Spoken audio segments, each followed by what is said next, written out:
Sakamoto days का नया episode आ चुका है और अभी तक आपने इसका लास्ट एपिसोड नहीं देखा है तो इसका लिंक आपको नीचे डिस्क्रिप्शन में मिल जाएगा। और मोटी मोटी बात करें लास्ट एपिसोड की तो उसमें हमें डेथ रो इनमेट का मेंबर मांगा लवर शाओ देखने को मिला था, जो हार्डवेयर में आकर शिन और शाओ को मारना चाहता था, मगर फाइट के दौरान शिन ने अपनी एक नई एबिलिटी को अनलॉक कर लिया था। शिन सबकॉन्शियस वाली बात को याद करता है जो वू टैंग ने बताई थी कि बॉडी के रिएक्ट करने से पहले ही बॉडी को क्या करना है उसका डिसीजन दिमाग ले चुका होता है। वू टैंग कहता है कि अगर किसी के मोटर रेडिनेंस पोटेंशियल को पढ़ लिया जाए तो सामने वाले का पता चल जाता है कि वो क्या एक्शन लेने वाला है, और यही शिन के साथ हुआ है, जिसकी वजह से अब मांगा लवर अपनी धुनाई करवा रहा है। शिन उसको शुक्रिया बोलता है क्योंकि उसकी वजह से ही वो अपनी पावर को इस्तेमाल कर पाया है, और जो कोई भी साकामोटो फैमिली पर नजर डालेगा तो शिन उसको धो डालेगा। शिन उसका काम तमाम करने आगे बढ़ता है तो अपनी ताकत का ज्यादा इस्तेमाल करने पर बीच में ही रुक जाता है, जिसका मांगा लवर फायदा उठाता है और शिन को पकड़कर उसको टपकाने की कोशिश करता है। लेकिन उससे पहले ही बेवड़ी शाओ वहां सीरियस मोड में आकर शिन को बचा लेती है और अपने बालों को आजाद करते हुए मांगा लवर को धमकी देती है कि अगर उसने उसकी फैमिली को चोट पहुंचाई तो वो उसकी बोटी बोटी कर डालेगी।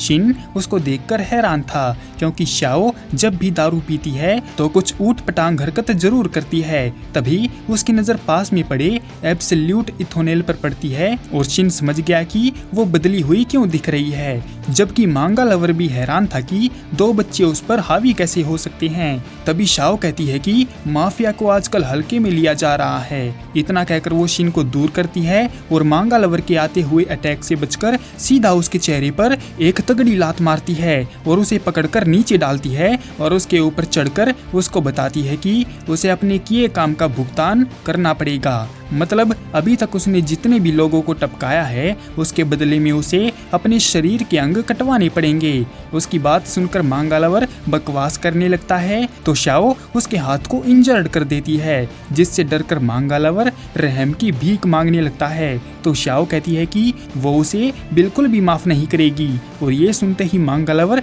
वहाँ से अपनी जान बचाने के लिए भागने लगता है। तो शाओ पागलों के जैसे उसको टपकाने के लिए उसके पीछे पड़ जाती है। मांगा लवर की फटकर हाथ में आ जाती है क्योंकि अभी उसको जिंदा रहकर बहुत सारे लोगों को टपकाना है, लेकिन यहाँ तो उसी की जान पर बनाई है। पर तभी अचानक से शिन निकल के आता है और मांगा लवर पर सीढ़ी दे मारता है, जिससे मांगा लवर चारों खाने चित हो जाता है। और वहीं रेस्टोरेंट में बैठकर खाना खा रही ओसारागी से सिसिबा कहता है कि डेथ रो इनमेट के एक मेंबर को ठिकाने लगा दिया गया है और अगर ऐसा ही चलता रहा तो वो किसी को भी नहीं टपका पाएंगे। और तभी सिसिबा के पास नागुमो का कॉल आता है और वो उन दोनों का मजाक उड़ाते हुए उनको ज्यादा खाना खाने से मना करता है, क्योंकि ऐसा करने से उन दोनों को बदमाशों से लड़ने में दिक्कत हो सकती है, जबकि वो तो खुद उन बदमाशों को ढूंढने निकल गया है।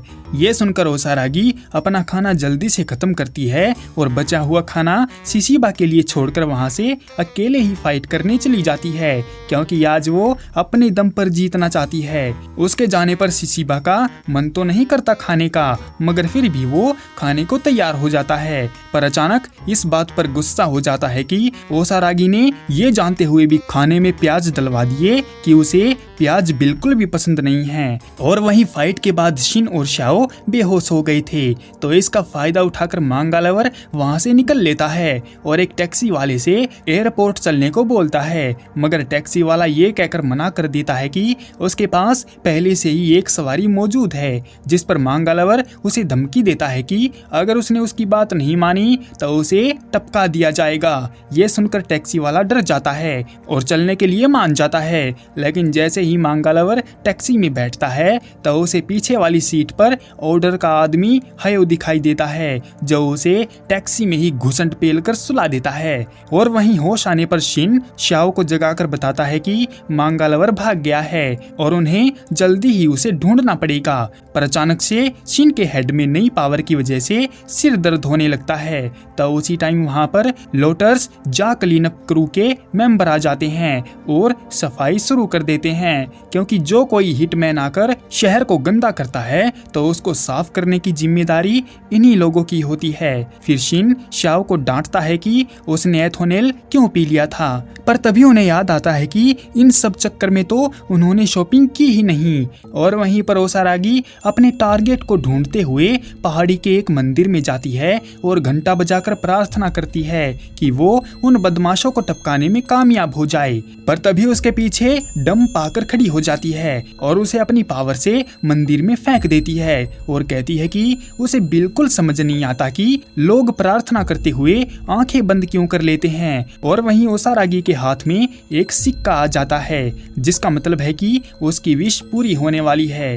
डंप कहती है कि उसे लिस्ट की सबसे बेकार लड़की को टपकाने में मजा आएगा। पर तभी ओसारागी फुल स्पीड में आकर डंप को एक स्टैचू पर भिड़ा देती है और फिर उसके मुंह पर रैप्टे मारकर बताती है कि वो पूजा करते हैं सिर झुकाकर और ताली बजाकर, मगर उससे पहले वो दान पेटी में कॉइन भी डालते हैं। उसकी बात सुनकर डंप कहती है कि वो उसे अपने कांटों से खत्म कर डालेगी, जिस पर ओसारागी भी उसको खत्म करने की बात बोलती है, क्योंकि ये द ऑर्डर का हुक्म है जिसे उसको पूरा करना ही होगा। डंप हमला करती है और कहती है कि उसने जिसको प्यार किया उसी ने उसको खत्म करवाने की कोशिश की।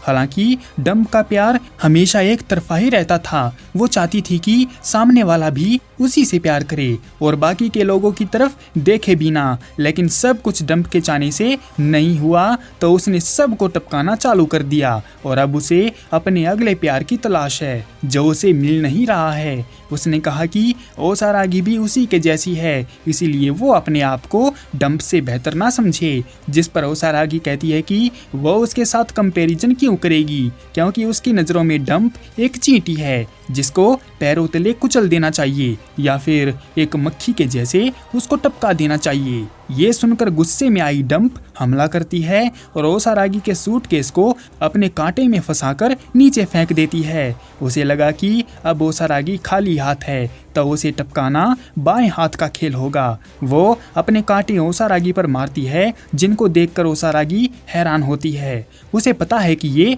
खतरनाक हो सकता है, इसीलिए उसकी कोशिश है कि वो डंप के ज्यादा करीब ना जाए, लेकिन डंप ये बात समझ जाती है और वो उसके करीब जाने लगती है, जिस पर ओसारागी घंटा तोड़कर उसको एक लात मारती है तो वो डंप को लेकर पहाड़ी के नीचे चला जाता है। डंप कहती है कि उसने लॉर्ड के घंटे को लात मारी तो इसकी सजा उसे खुद परमात्मा देगा, मगर ओसारागी को इसकी कोई फिक्र नहीं है, क्योंकि उसे लॉर्ड पर यकीन है कि वो ऐसा नहीं करेंगे, क्योंकि उसने लात अच्छे के लिए मारी है और उसका इरादा भी नेक है। पर तभी डंप उस पर अटैक करके उसे अपने कांटों में फंसा लेती है और कांटा ओसारागी के हाथ को भी चीर जाता है, जिस पर ओसारागी अब उसके करीब जाने का फैसला करती है और अपने इंजर्ड हाथ की मदद से उसके करीब जाकर उसका हाथ पकड़ती है और उसे एक जोर की लात मारती है। डंप भी अटैक के लिए आगे बढ़ती है तो ओसारागी उसके अटैक से बचते हुए उसे फिर से एक लात मारती है और उसको वहीं पर ले आती है जहां पर उसका सूटकेस पड़ा हुआ था। ओसारागी उसे पीट पीट कर उसका कुत्ता बना देती है और फिर अपनी कटार निकाल लेती है। अपने आप को हारती देख डंप समझ नहीं पाती कि उसके साथ ऐसा क्यों हो रहा है, क्योंकि उसने तो जिंदगी में बस प्यार ही मांगा था और वो भी उसे नहीं मिला। खैर, इमोशनल ड्रामा ज्यादा हो गया। उसकी बात सुनकर ओसारागी अपनी कटार को चालू करती है और तेजी से उसकी तरफ आके उसको एक ही झटके में बीच में से 2 टुकड़ों में बांट देती है। और वहीं पेरिस के एफिल टावर पर चढ़ा हेसुके परेशान है, क्योंकि अभी तक उसको एक भी बदमाश नहीं मिला था। वो इस बात की जानकारी तारो को देता है और खबर मिलते ही उसको आगाह करने की बात कहता है और बदमाशों को ढूंढने के लिए स्कोप का इस्तेमाल करने लगता है। और वहीं एक बिल्डिंग के सामने एक गाड़ी आकर रुकती है, जिसमें से गधा काशिमा निकलता है, जो सलर से बात कर रहा था कि द ऑर्डर सामने आ चुका है और उसने उन बदमाशों में से 2 को तो टपका भी डाला है, इसीलिए उनके पास बढ़िया मौका है अपने प्लान को आगे बढ़ाने का। बात करते हुए काशिमा जब रूम में जाता है तो वहाँ छुपा बैठा अपार्ट उसको देख लेता है, क्योंकि उसे भी उसके साथियों की टपकने की खबर मिल चुकी थी, जो कि बहुत हैरानी की बात थी। अब कहीं उसका नंबर न चढ़ जाए, इसलिए वो कासिमा को पकड़कर पूछने लगता है कि वो किसके साथ बात कर रहा था और उनका असली मकसद क्या है जिसके लिए वो उनका इस्तेमाल कर रहे हैं। उसकी बातों का जवाब न देकर कासिमा सर पैर की बातें करने लगता है, तो अपार्ट उसको कहता है कि वो आभारी है उनका जो उन्होंने उसको जेल से निकलवाया, मगर वो उनके लिए खुद बलि का बकरा नहीं बन सकता, इसलिए अब वो उनकी बात नहीं मानेगा और अपने तरीके से जिंदगी जिएगा।